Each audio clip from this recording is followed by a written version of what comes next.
I recently had a case where the mom came in and she was facing allegations of neglect, that she was using substances and that the children weren't being well cared for, and there was domestic violence between her and her husband, and that he was using substances, and on and on and on.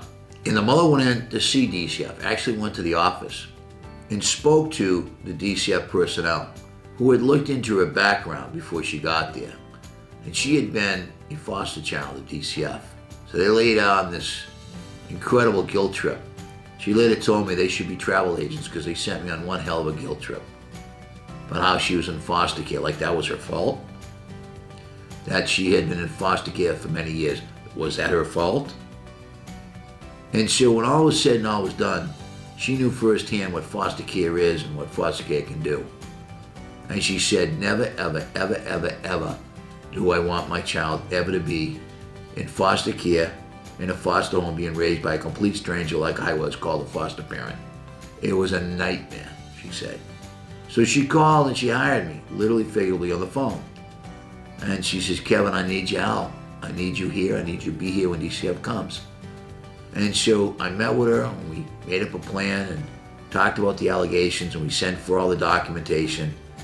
And we met with the DCF social worker for approximately 3 months, month after month after month.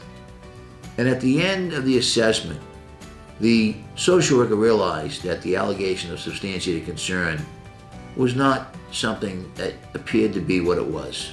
The allegation about domestic violence and substance abuse were just bogus and false.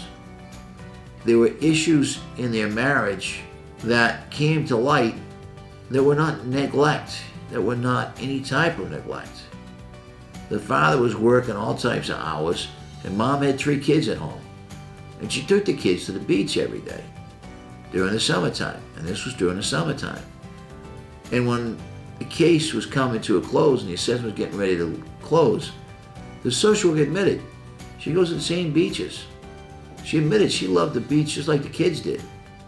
Right after that assessment, she was going to the beach. Good for her, I said.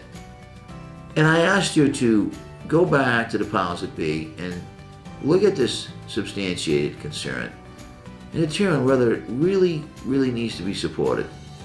And so she did. And the powers that be looked at it, and they looked at all the evidence, the pediatrician's records, the school records, dad's work history, mom taking the kids to the beach, mom having these kids up to date on everything. School, pediatrician, she worked with the parents' organization at school, volunteered doing things for the school, and she was always in the school with her kids. And the kids were getting superlative grades. And it was abundantly clear, you don't get this from the neighbors. And the apple doesn't fall far from the tree, and these kids being such great kids. There was only one result that really made any sense. These allegations were bogus, were false, and should be reversed, and they did. Thank you, DCF.